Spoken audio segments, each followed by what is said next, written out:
Hello, dear friends. Continue to study Bereshit book. Today we are reading chapter number 30. When Rachel saw that she was not bearing Jacob any children, she became jealous of her sister. So she said to Jacob, "Give me children, or I will die." Jacob became angry with her and said, "Am I in the place of God, who has kept you from having children?" Then she said, "Here is Bilhah, my maidservant. Sleep with her, so that she can bear children for me, and that through her I too can build a family."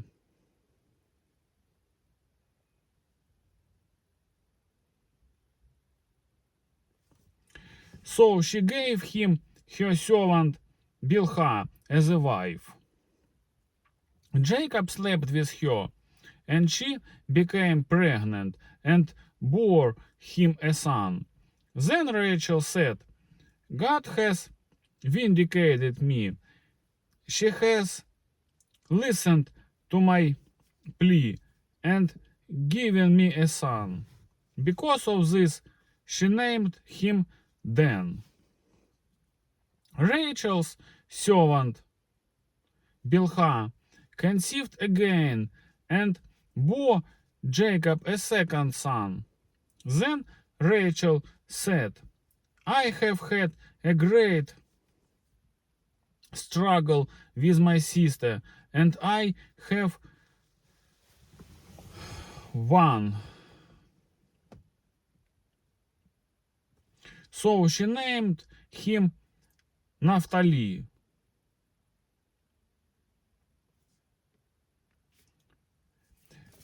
When Leah saw that she had stopped having children, she took her maid servant Zilpah and gave her to Jacob as a wife.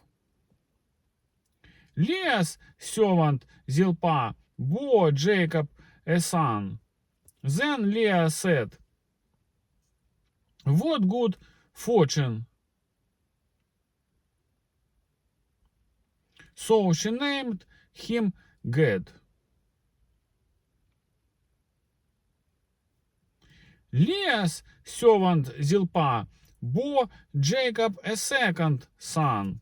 Then Leah said, "How happy I am! The women will call me happy." So she named him Asher.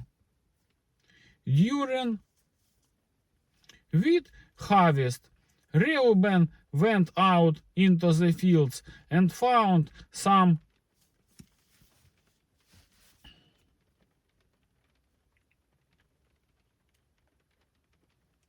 mandrake plants, which he brought to his mother Leah. Rachel said to Leah, "Please give me some of your son's mandrakes."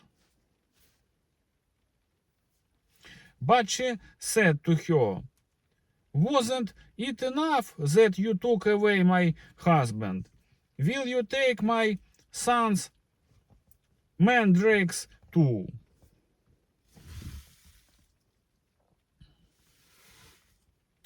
"Very well," Rachel said. "He can sleep with you tonight in return for your son's mandrakes." So when Jacob came in front the fields that evening, Leah went out to meet him.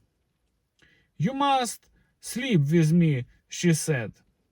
"I have hired you with my son's mandrakes." So he slept with her that night.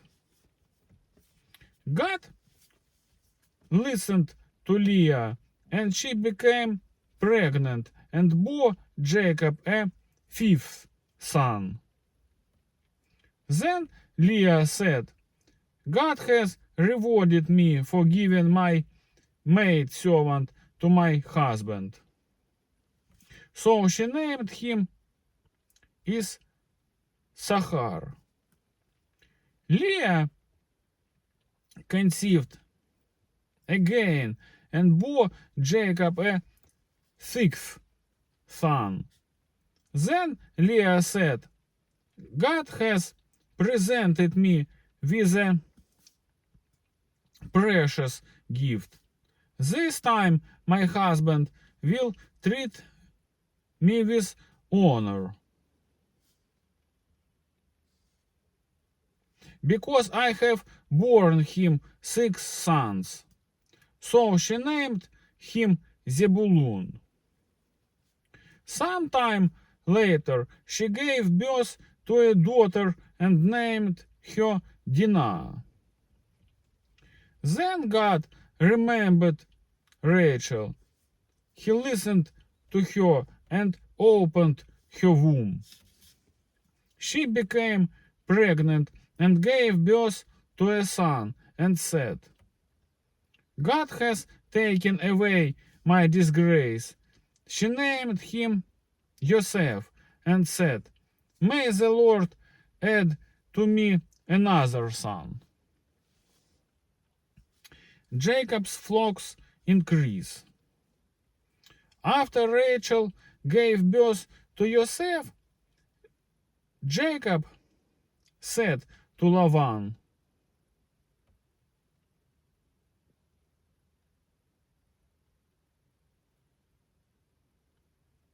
Send me on my way so I can go back to my own homeland.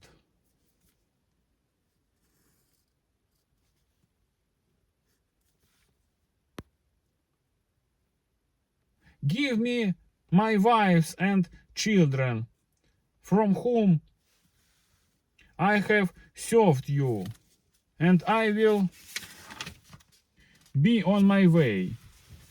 You know how much work I have done for you. But Laban said to him, If I have found favor in your eyes, please stay.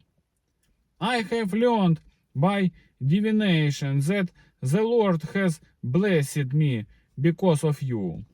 He added, Name your wages, and I will pay them. Jacob said to him, You know how I have worked for you, and how your livestock has fed under my care. The little you had before I came has increased greatly, and the Lord has blessed you wherever I have been. But now, when may I do something for my own household? What shall I give you? He asked. Don't give me anything, Jacob replied. But if you will do this one thing for me, I will go on tending your flocks and watching over them. Let me go through all your flocks today and remove from them every speckled or spotted sheep, every dark-colored lamb, and every spotted or speckled goat. They will be my wages, and my honesty will testify for me in the future, whenever you check on the wages you have paid me. Any goat in my possession that is not speckled or spotted, or any lamb that is not dark colored, will be considered stolen. Agreed, said Laban. Let it be as you have said. That same day removed all the male goats that were streaked or spotted, and all the speckled or spotted female goats, all that had white on them, and all the dark-colored lambs, and he placed them in the care of his sons. Then he put a 3-day journey between himself and Jacob, while Jacob continued to tend the rest of Laban's flocks. Jacob, however, took fresh-cut branches from poplar, almond, and plane trees, and made white strips on them by peeling the bark and exposing the white inner wood of the branches. Then he placed the peeled branches in all the watering troughs, so that they would be directly in front of the flocks when they came to drink. When the flocks were in heat,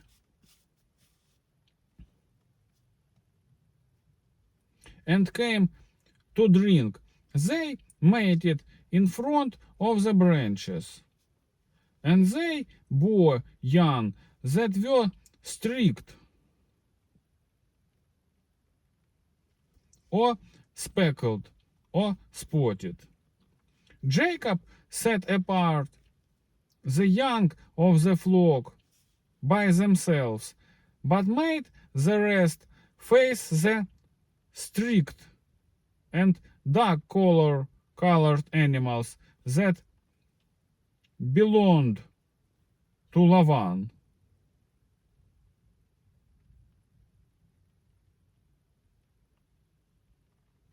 Thus he made separate flocks for himself and did not put them with Laban's animals. Whenever the stronger females were in heat, Jacob would place the branches in the troughs in front of the animals, so they would mate near the branches.